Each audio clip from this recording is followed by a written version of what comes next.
Hi, this is Ranjit, Senior Learning and Development Organizational Practitioner and co-author of book Winning It Together.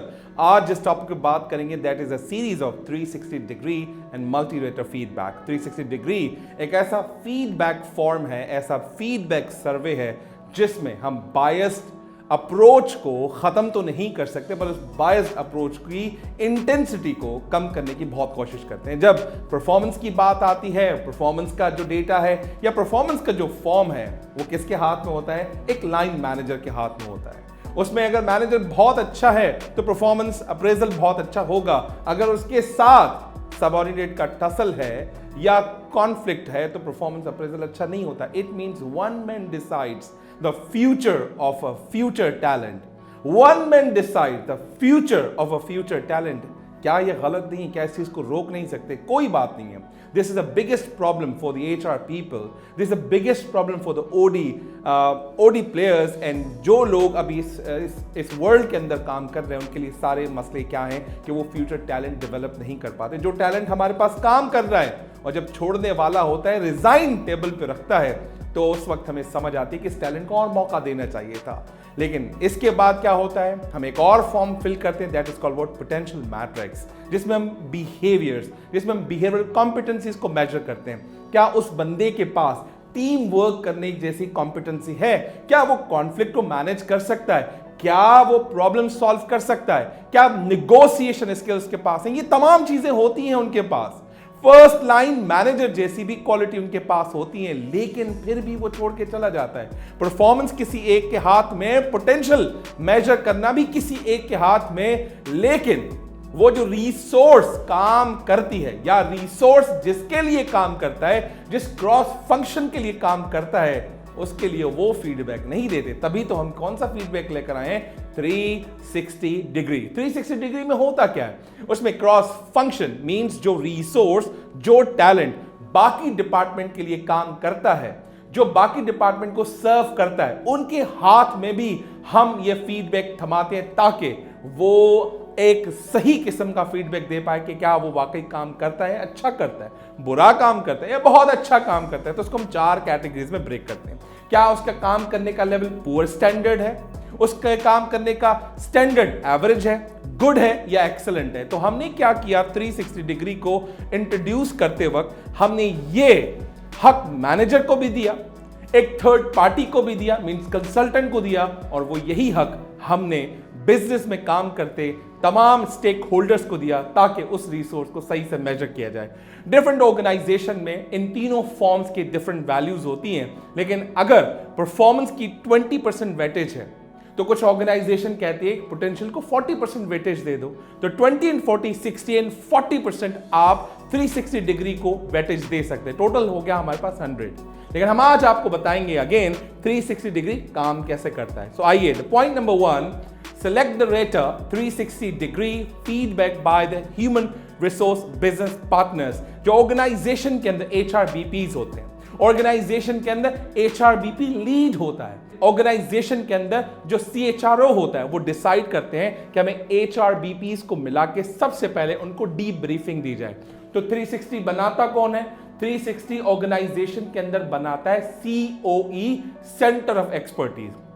पूरा form बनाने के बाद debrief करता है HRBPs को, और HRBPs को कहता है कि पहले आप इस फॉर्म को समझें, इस फॉर्म के तमाम कॉम्पिटेंसीज को आप अंडरस्टैंड करें।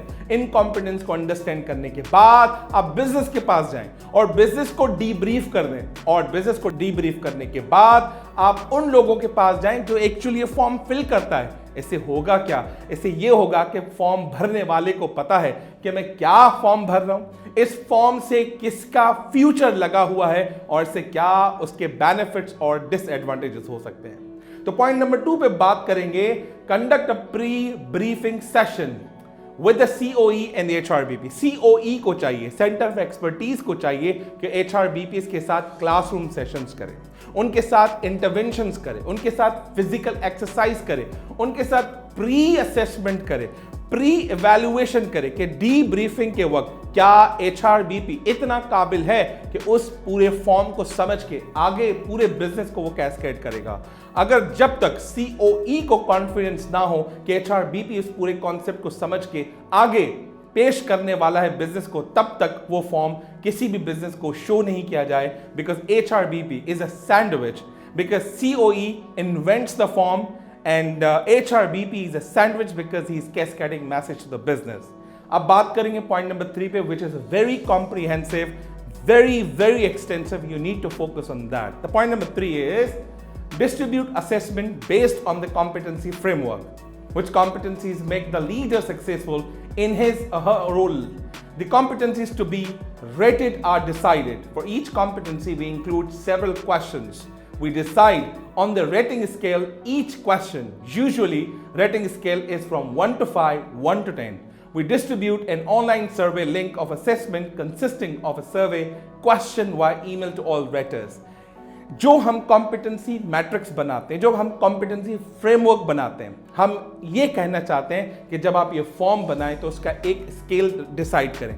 वो स्केल 1 to 5 होता है या 1 to 10 होता है, वो डिसाइड कौन करता है? HRBP और COE आपस में मिलके वो स्केल डिसाइड करते हैं। स्केल डिसाइड करने के बाद वो पूरे फ्रेमवर्क को अपने बिजनेस के पास लेकर जाते हैं और बिजनेस को कहते हैं कि हम इस पूरे फॉर्म को अनोनिमस रखेंगे, हम किसी का डेटा वायोलेट नहीं करेंगे, हम किसी को ये नहीं बताएंगे आपका फॉर्म किसने फिल किया और आपका फॉर्म किसके पास गया है। ये तमाम चीजें हम ऑनलाइन भी कर सकते हैं और फिजिकली फॉर्म क्लास में भी भरवा सकते हैं। तो इसका मतलब ये हुआ कि HRBP जब इसको सपोर्ट करेगा तो ये आपका फॉर्म, आपका 360 डिग्री फॉर्म आपका और मजीद बेहतर हो सकता है। अब बात करेंगे पॉइंट नंबर 4 पे, जो इससे भी ज्यादा पावरफुल है, that is close the survey. Once enough raters have submitted their ratings, the survey can be closed and processed, then goes to the next step. जब सारे सर्वेस, तमाम business stakeholders, multi raters form अपना fill कर दें तो उस form को fill करने के बाद आप डेटा एनालिसिस करें।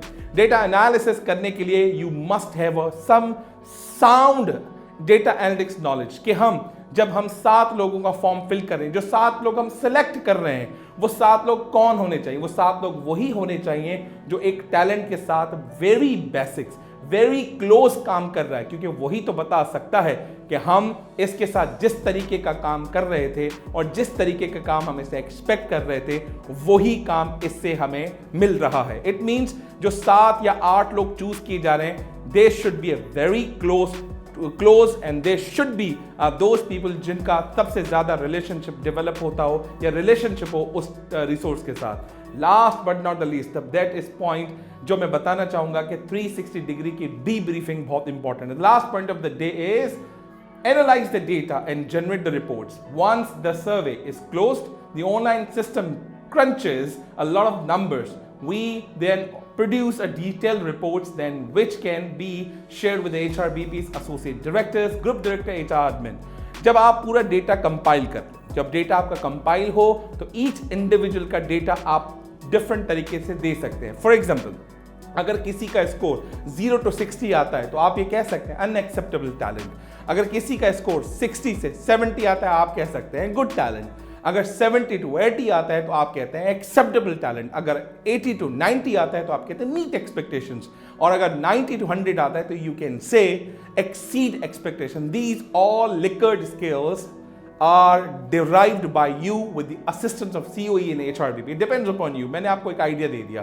तो ये तमाम चीजें जो हमने आपको बताई, that is called 360 degree and how we can run the program on that. और याद रखिए, जब आप डेटा एनालाइज करते हैं, जब आपके पास डेटा कंपाइल होकर आता है तो अब आपका काम शुरू होता है उन्हीं 3 डेटा के साथ जो हमने पहले बात की, परफॉर्मेंस का डेटा, पोटेंशियल का डेटा, 360 का डेटा। इन तीनों डेटा को कंबाइन करें।